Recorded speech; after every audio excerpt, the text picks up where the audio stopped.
Penelitian ini merupakan bagian dari penelitian fundamental reguler tahun 2025 yang dilaksanakan oleh tim peneliti Universitas Muhammadiyah Sumatera Utara dengan judul Early Detection of Aggressive Language, Model Linguistic Markers Berbasis Natural Language, Processing untuk mencegah bullying dan kekerasan di sekolah. Penelitian ini didasarkan pada fenomena bullying dan kekerasan verbal di sekolah yang merupakan permasalahan global yang terus meningkat dan berdampak serius terhadap kesehatan mental, prestasi akademik, serta interaksi sosial siswa. Berbagai program intervensi telah diterapkan, tetapi masih bersifat reaktif dan belum menunjukkan dampak yang signifikan. Di sisi lain, kajian linguistik dan deteksi terhadap ujaran agresif berbasis teknologi sejauh ini lebih banyak berfokus pada ujaran di media sosial. Sementara metode deteksi ujaran agresif melalui kajian linguistik berbasis teknologi dalam konteks sekolah masih terbatas.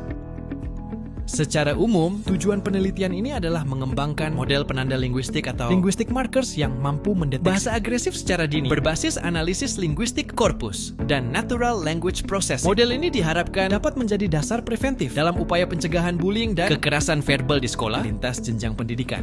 Penelitian ini menawarkan integrasi metode korpus linguistik dengan Systemic Functional Linguistics (SFL), Critical Discourse Analysis (CDA) dalam menganalisis linguistic markers dan fungsi ideologis agresi verbal dalam interaksi siswa di sekolah. Selain itu, penelitian ini akan mengarah ke pengembangan sistem awal deteksi agresi verbal berbasis linguistic markers terintegrasi Natural Language Processing (NLP) guna mendukung intervensi terhadap ujaran bullying dan kekerasan pada penelitian selanjutnya. Hasil penelitian dipaparkan dalam 3 fokus utama.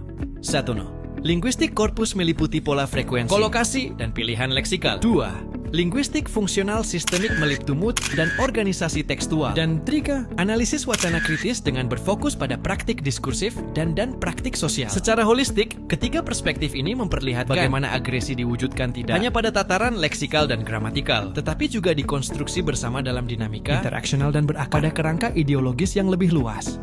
Hasil penelitian menunjukkan bahwa agresi verbal memiliki distribusi dan karakteristik yang berbeda pada setiap jenjang pendidikan. Penelitian ini juga mengkaji pola kolokasi dalam ujaran agresif yang menunjukkan bahwa agresi tidak hanya dibentuk oleh satu kata tunggal, tetapi oleh keterkaitan antar kata yang membangun makna evaluatif. Dari sisi komposisi, ditemukan bahwa jenis agresi verbal bervariasi berdasarkan jenjang pendidikan, baik dalam bentuk agresi langsung, agresi tidak langsung, maupun agresi simbolik. Perbedaan ini mencerminkan dinamika kekuasaan, kedekatan sosial, serta kemampuan berbahasa peserta didik pada setiap jenjang. Penelitian ini juga menganalisis penggunaan intensifier dan polaritas dalam ujaran agresif. Hasil menunjukkan bahwa semakin tinggi jenjang pendidikan, semakin kompleks penggunaan intensifier, dan semakin kuat polaritas negatif yang muncul. Hal ini menunjukkan adanya peningkatan strategi linguistik dalam mengekspresikan agresi. Dari perspektif interpersonal, penelitian ini menelaah pilihan mood dalam ujaran agresif, seperti deklaratif, imperatif, dan interogatif. Mood tidak hanya berfungsi sebagai struktur gramatikal, tetapi juga sebagai strategi interpersonal untuk mendominasi, mengintimidasi, atau merendahkan lawan tutur. Lebih lanjut, analisis organisasi tematis dan kohesi menunjukkan bahwa ujaran agresif memiliki pola tema tertentu serta penggunaan perangkat kohesi yang memperkuat kesinambungan serangan verbal. Pola ini berbeda antar jenjang pendidikan dan mencerminkan tingkat kesadaran diskursif penutur. Pada level diskursif, penelitian ini mengidentifikasi alur agresi verbal yang berkembang dalam interaksi sosial di sekolah. Agresi tidak muncul secara acak, tetapi mengikuti tahapan tertentu yang melibatkan eskalasi makna dan intensitas. Lebih jauh, penelitian ini juga mengungkap fungsi sosial dan ideologis dari agresi verbal. Bahasa agresif tidak hanya berfungsi untuk melukai secara personal, tetapi juga mereproduksi ideologi dominasi, superioritas, dan marginalisasi dalam konteks pendidikan.